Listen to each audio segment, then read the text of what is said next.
Hello, family. Welcome back. Hi, sis. Good morning. Morning. Morning. Lesson 207. We're in the reviews. Wonder how I could read this with different inflection so that it has deeper meaning. Could you just trust? Yes. I am not a body. I am free. Right. For I am still as God created me. I am not a body. I am free, for I am still as God created me. And So this that means, but sis, wait a minute. If we're to be completely honest, most of us still believe we are a body. Yeah. As students of the cause, that we're spirit and we're the body. Mind, spirit. Mm-hmm. So you're in the gap and out of the gap. Uh-huh. 50, Wow. 50-50. just in case one doesn't work. Just in case God doesn't show up, right? I remember that. I'm going to keep my independent will just in case God fails. Oh, man. And he says, people who ever thought that could oh, believe God. You know, that's a pretty decent thought until you recognize that the gap and the wish for an independent will is pure fear and hatred and will never pay off, So it's not till you see the nature of what it is or the effect of that choice until you're very clear that that choice for a will apart from God only can result in fear, failure, and death. Yeah. Whew, that's a sobering thought. Now it's like, maybe I should just give it all over to God. I mean, it's his anyway. Okay, so in our surrender, I am willing to accept today that I am not a body, that I am free because I am still as God created me. I am not a creator apart from God. I am the effect. God is my creator. Beautiful. Okay, so this is looking at lesson 187. Which is entitled, I bless the world because I bless myself. What the hell does that mean? Well, I feel like instead of waiting for the world to bless me, the world becomes blessed only as I bless myself because the world is the product of my opinion and definition of myself. I first decide what I am and the world rises to reflect that. Thank you. How's that? Was that good? Yeah, Okay. that's concise. Here we go. Here's a prayer. God's blessing shines upon me from within my heart, where he abides. I need but turn to him, and every sorrow melts away as I accept his boundless love for me. That's the turning away from the world. That's the turning within to our heart or the Christ child, the truth. I need but turn to him, and every sorrow that seems to be external melts away as I accept his boundless love for me. I am not a body. I am free, for I am still as God created me.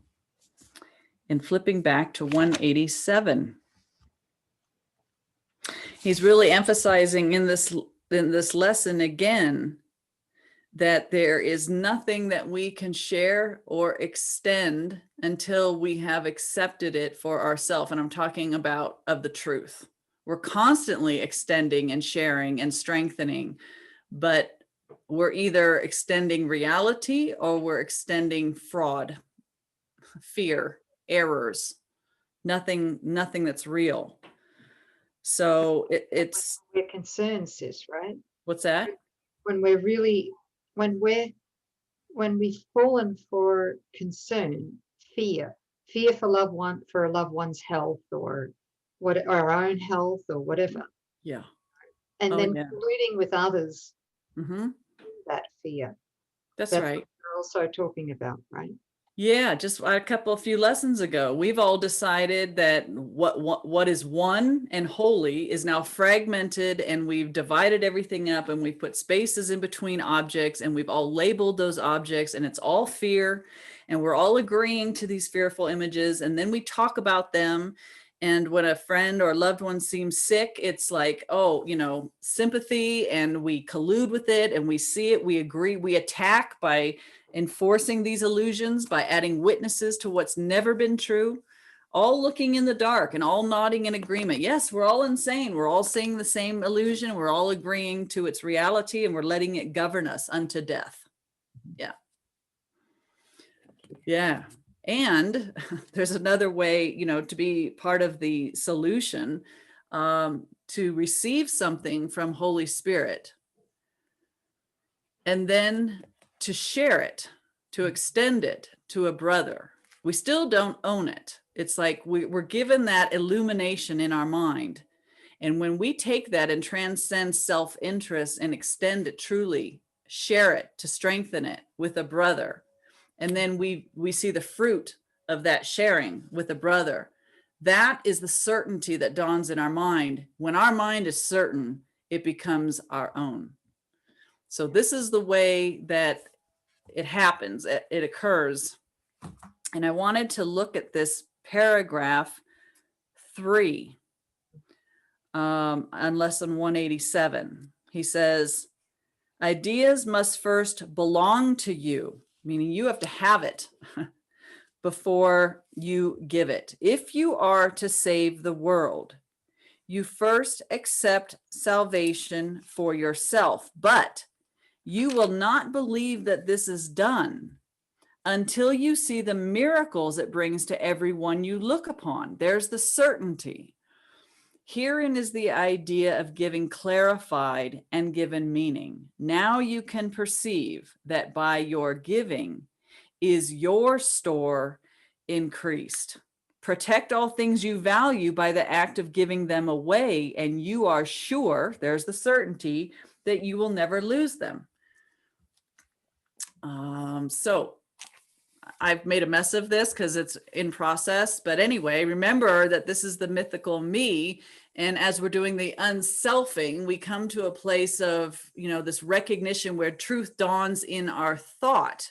So we get something from the Holy Spirit. But again, it's still an idea.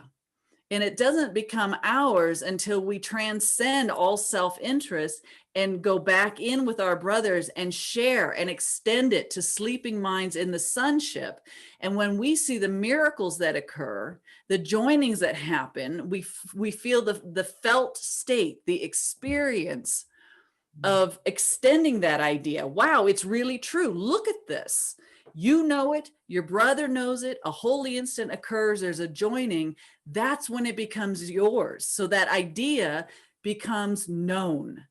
What was a thought is a certainty. You've embodied it here. Yeah.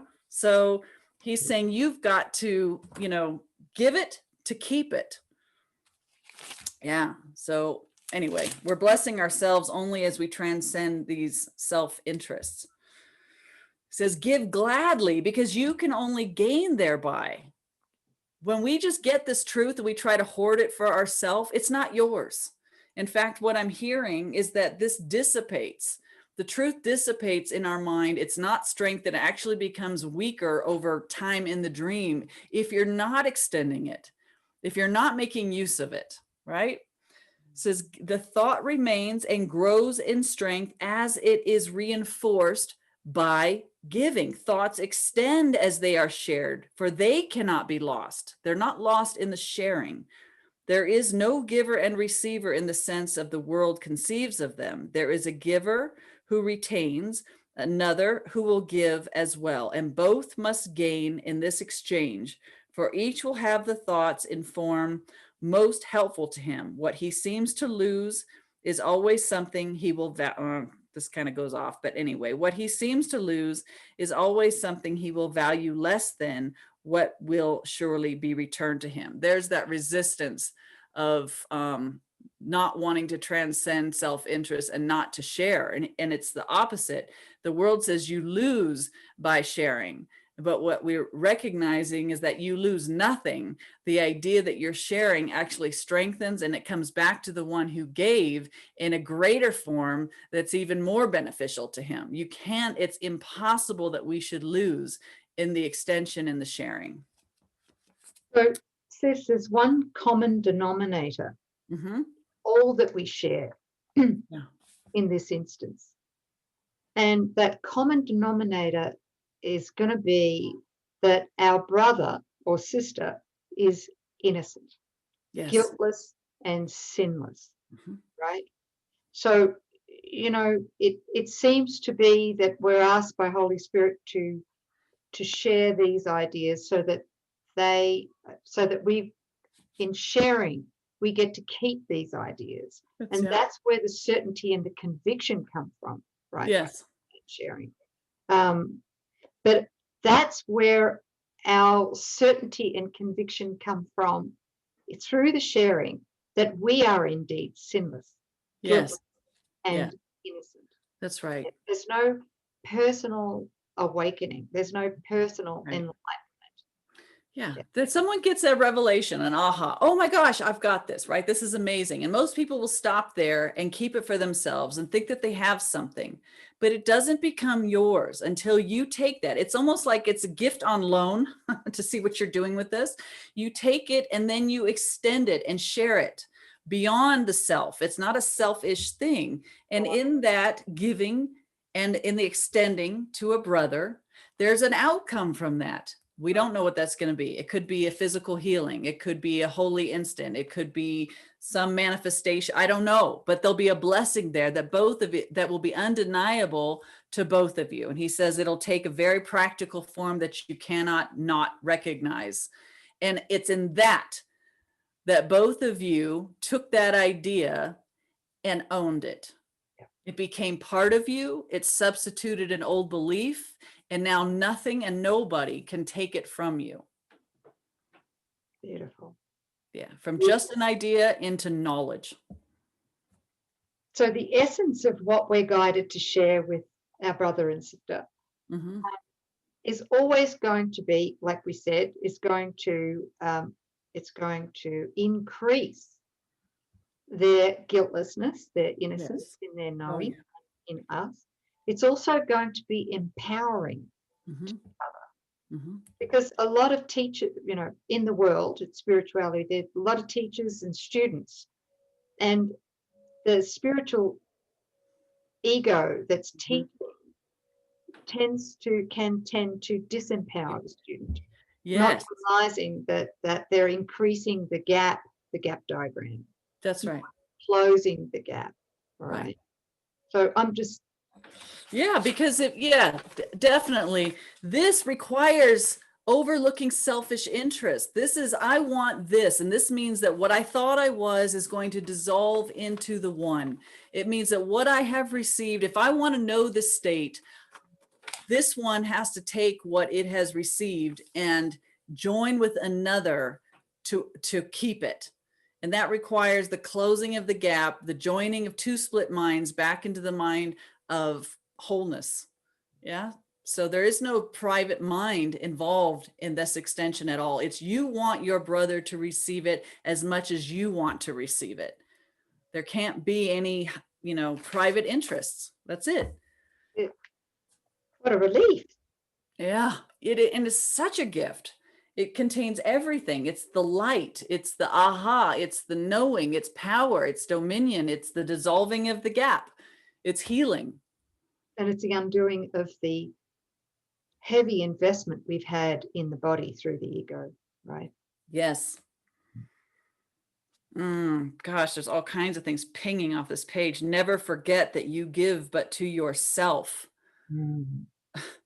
Who understands what giving means must laugh at this idea of sacrifice, nor can he fail to recognize the many forms that sacrifice may take. He laughs at pain and loss, at sickness and at grief, at poverty, starvation, and at death. He recognizes sacrifice remains the one idea that stands behind them all, and in his gentle laughter are they healed.